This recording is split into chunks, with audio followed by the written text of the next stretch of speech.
Hey everybody, Michael Fielding here with the Free Academy. It's another beautiful day in paradise.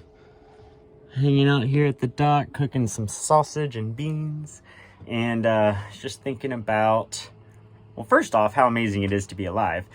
Second off, about these death-denying cults. These people, these groups of people who band together and profess to believe in an afterlife.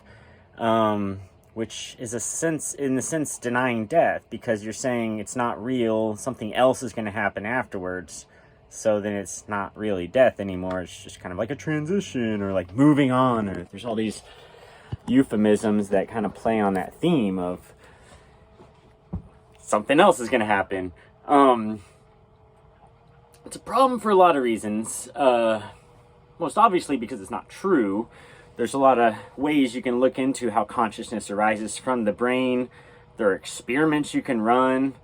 Like, for instance, I wouldn't recommend this, but like an MMA chokehold, or like people play these games of choking themselves and passing out. It's like you're cutting off the blood and the oxygen to your brain, and that's why your consciousness stops.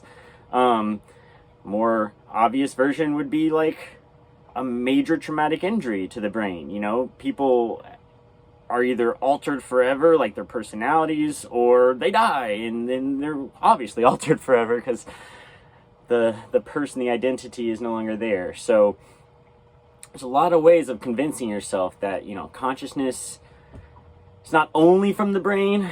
You know, we require others, we require symbolic language, probably, but you also require oxygenated blood flowing through your brain. And when that stops, your consciousness is going to stop. So what is up with these people denying that? And not only do they deny it, but they want everyone else to deny it too. They get really irritated when, you know, if I make fun of the idea of heaven or hell, or tell them like, you're crazy, what are you talking about? No.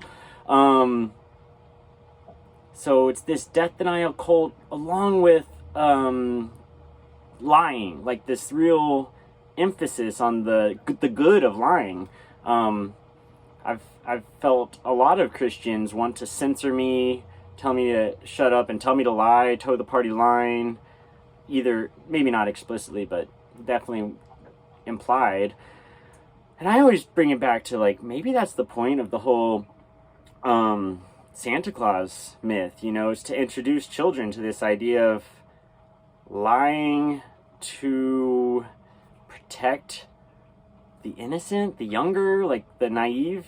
So, like, obviously a lot of children are told Santa's real, they believe that for 10 or so years, and then they come to realize, oh, that was a lie, but it was a fun lie because of the magic of Christmas. And now we need to do that to the younger ones. So the adults are indoctrinating the medium-age kids to lie to the youngest kids. And I think that's a part of the Christian ethos, is if you figure out heaven and hell is a lie, don't tell anyone, otherwise you're bad. Which is insane. If you figure that out, you ought to be telling, especially your loved ones, your friends and family, because their behaviors will be different. If you honestly believe in a heaven and hell, you're going to act way different than if you understand consciousness is in here predominantly. Yeah, it takes other stuff. It takes society, like I said. But, you know, when this one goes off, the whole thing goes off, at least for that individual. Once you understand that, you're going to live way different and a better life.